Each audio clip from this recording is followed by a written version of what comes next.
جب پریشان حالوں کی تعداد بڑھی تو ڈپلیکیٹ باباؤں کی تعداد بھی بڑھ گئی۔ نتیجتاً ہر گلی میں مختلف قسم کے بابا ملیں گے جو سورہ فاتحہ بھی صحیح طور پر نہیں پڑھ پاتے، لیکن آپ دیکھیں کہ وہ روحانی امراض کے ماہر بن کر علاج کرتے ہوئے دکھائی دیں گے۔ اور یہی نہیں، کبھی کبھی تو ایسا ہوتا ہے کہ بہت سارے اپنی آبرو گنوا بیٹھتے ہیں، زندگی کا سارا سرمایہ لٹا بیٹھتے ہیں، اور پھر آخر میں کہتے ہیں کیا کریں، پریشانیوں کا کوئی حل سمجھ میں نہیں آ رہا تھا، اس لیے ہم یہاں چلے گئے، اور اب پریشانی ختم ہونے کی بجائے پریشانیوں میں مزید اضافہ ہو گیا۔ ایک بڑی پتے کی بات میں آپ کو بتاؤں، شاید کہ اس سے آپ سمجھ سکیں۔ ہمارے ایک دوست تھے،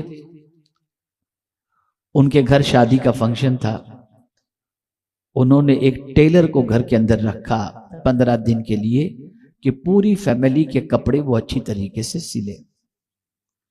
ٹیلر گھر میں تھا، سب کے کپڑے بن رہے تھے، فٹنگ چیک ہو رہی تھی، اس طرح سے 15 دن گزر گئے، ٹیلر کا کام ختم ہوا، ٹیلر چلا گیا۔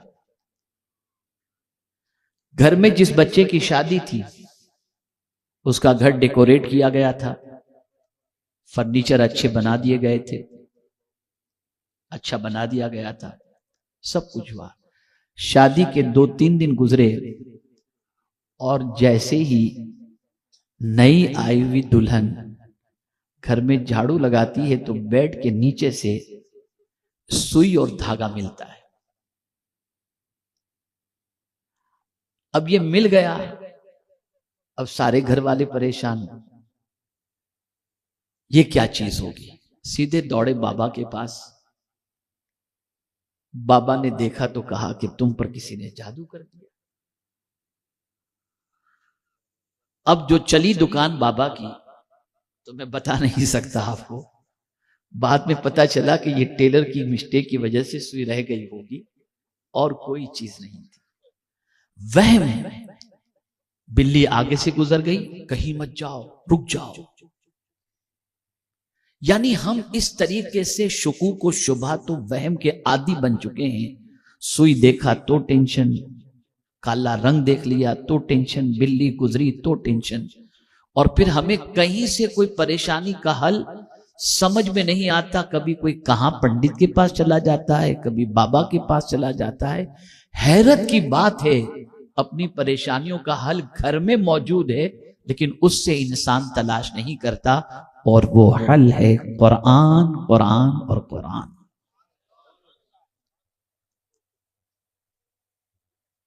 میرے پیارے آقا صلی اللہ تعالی علیہ وسلم کے پیارے دیوانوں، اللہ عز و جل نے اس کتاب کے اندر کوئی ایسی پریشانی نہیں ہے جس کا سولوشن نہ رکھا ہو، کوئی ایسی مصیبت نہیں ہے جس کا حل نہ رکھا ہو۔ ساری کائنات مل کر کے بھی جو مصیبت دور نہیں کر سکتی، اللہ نے اس کا حل بھی اپنی کتاب کے اندر رکھا ہے۔ لیکن افسوس کے ساتھ یہ کہنا پڑتا ہے، جس قوم کے لیے اللہ عز و جل نے یہ کتاب عطا فرمائی، وہ قوم اتنا تو جانتی ہے کہ یہ اللہ کی کتاب ہے، عظمت والی کتاب ہے، بلندی پر رکھنے والی کتاب ہے، مرنے کے بعد فائدہ پہنچانے والی کتاب ہے، لیکن جیتے جی اس کتاب سے فائدہ اٹھانے کا کوئی پلان ہے ہی نہیں۔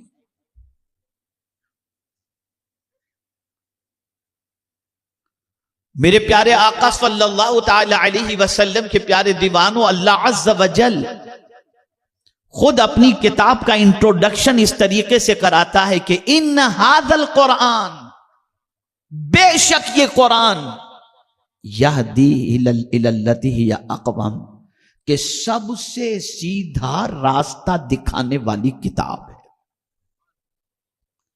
یہ کوئی اور نہیں کہہ رہا، یہ وہ پالنہار حقیقی فرما رہا ہے جس کی شان خود قرآن بیان فرماتا ہے، وَمَنْ أَصْدَقُ مِنَ اللَّهِ قِيلًا، اللہ کی بات سے زیادہ سچی بات کس کی ہو سکتی ہے؟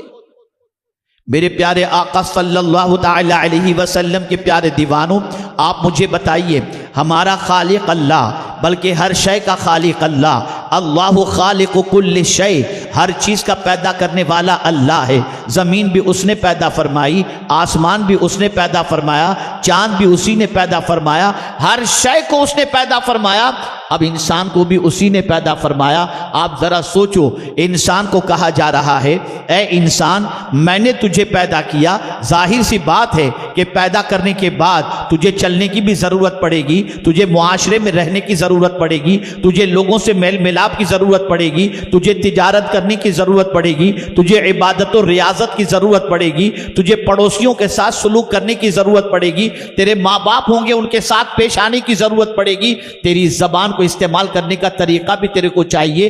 ساری چیزوں کے حوالے سے ایک کتاب اللہ نے عطا فرما دی، اے میرے بندے میں نے پیدا کیا ہے اور میں تجھے ایک کتاب دے رہا ہوں، اب سن لے، اگر اس کتاب کے ڈائریکشن کو تو فالو کرے گا، اس کتاب کے بتائے ہوئے طریقے پر تو فالو کرے گا تو تیری دنیا بھی سنور جائے گی اور تیری آخرت بھی سنور جائے گی۔ اے رسول اعظم صلی اللہ تعالی علیہ وسلم کے دیوانوں، میں اگر مختلف موضوعات کی طرف آپ کی توجہ کو مبذول کر کے گفتگو کرنا چاہوں تو میں سمجھتا ہوں ہر موضوع اور ہر ٹاپک اس کے لیے وقت درکار ہے، لیکن آج مجھے آپ کو سمجھانا ہے دوڑ کا زمانہ چل رہا ہے، بھاگنے کا زمانہ چل رہا ہے۔ آپ جہاں دیکھیں انسان دوڑتا نظر آئے گا، بھاگتا نظر آئے گا۔ بڑی عجیب سچویشن ہے، چل بھی نہیں رہا، اب تو نماز میں بھی جلدی جلدی ہو گئی، ہر چیز میں انسان جلدی چاہتا ہے، بھاگتا ہوا نظر آ رہا ہے۔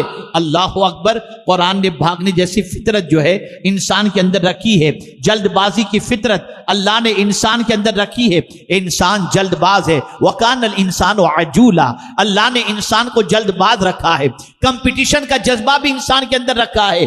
ایک انسان کسی کا مکان دیکھتا ہے تو سوچتا ہے اس سے بہتر میں بنا لوں، کسی کا بنگلہ دیکھتا ہے تو سوچتا ہے اس سے بہتر بنا لوں، کسی کا ڈیکوریشن دیکھتا ہے تو سوچتا ہے اس سے بہتر بنا لوں، مال کے معاملے میں آگے نکل جاؤں، اس کے معاملے میں آگے نکل جاؤں۔ یہ ایک انسان کی فطرت ہے، انسان یہ کوشش کرتا ہے، انسان اس کے سلسلے میں محنت بھی کرتا ہے اور تمنا بھی کرتا ہے۔ اب تو شادیوں کے کھانے میں بھی کمپٹیشن ہے، اس نے 5 ڈش رکھی میں 10 ڈش رکھوں گا، اس نے 10 ڈش رکھی میں 20 ڈش رکھوں گا۔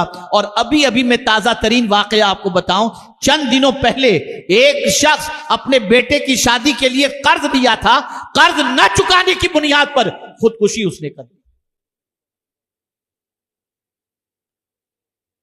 تو فطرت انسانی کے اندر یہ چیز ہے، آگے نکلنا، دوڑنا، کمپٹیشن۔ اب قرآن کہتا ہے کدھر بھاگو، کس طرف جلدی کرو، کس طرف دوڑو؟ تو قرآن کہتا ہے وَسَارِعُوا إِلَى مَغْفِرَةٍ مِّن رَبِّكُمْ، تمہارے رب کی مغفرت کی طرف دوڑو، جلدی کرو۔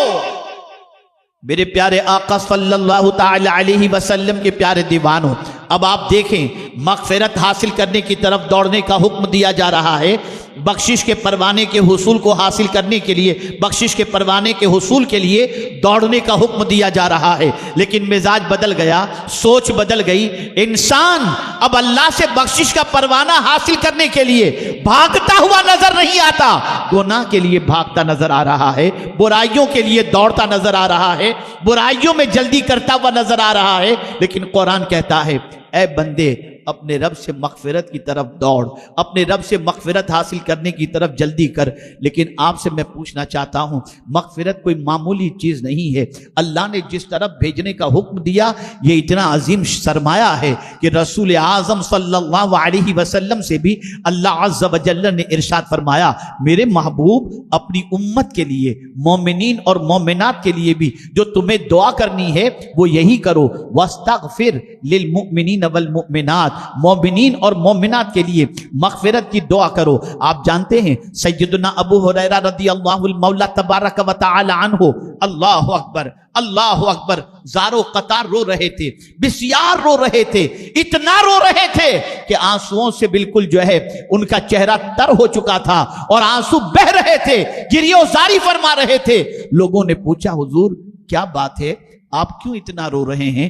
جواب میں ارشاد فرماتے ہیں سنو سفر لمبا ہے اور زیادہ سفر کچھ بھی نہیں. آخرت کا سفر بڑا لمبا سفر ہے.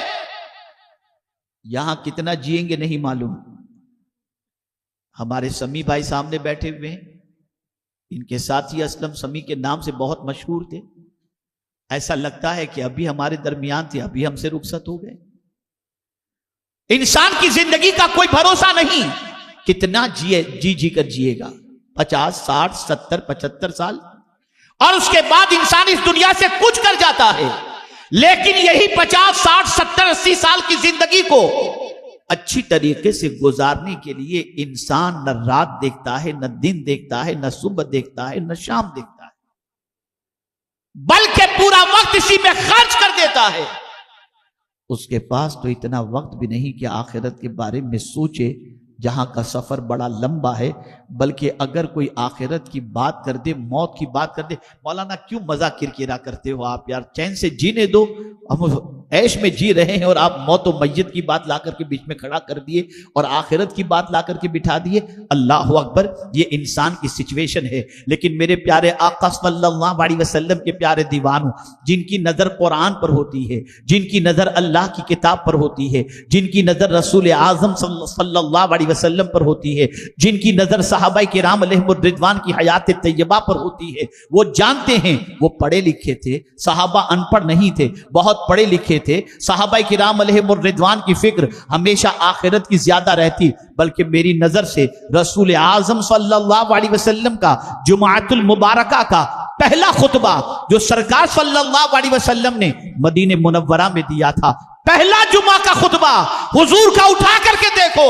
یہ وہ وقت ہے کہ مدینہ منورہ میں صحابہ ابھی پہنچے ہیں. کھانے کا مسئلہ، پینے کا مسئلہ، قیام کا مسئلہ، تجارت کا مسئلہ، یہ سارے مسائل درپیش ہیں. علم کا مسئلہ، یہ سارے مسائل درپیش ہیں. لیکن رسول اعظم صلی اللہ علیہ وسلم پہلے خطبے میں یہ نہیں فرما رہے ہیں علم حاصل کرو، تجارت کرو، مکان بناؤ. حالانکہ سچویشن ایسی تھی کہ اس وقت ان چیزوں کی بظاہر ضرورت محسوس ہو رہی تھی کہ اسی پر فوکس کیا جاتا. لیکن اللہ اکبر، پہلے خطبے کا جو مسجد نبوی شریف مدینہ منورہ میں حضور صلی اللہ علیہ وسلم نے جمعہ کا پہلا خطبہ دیا، اس میں سرکار صلی اللہ علیہ وسلم نے حمد و صلات کے بعد پہلی بات جو فرمائی وہ یہی، سفر لمبا ہے، اس کے لیے زیادہ سفر کی تیاری کرو.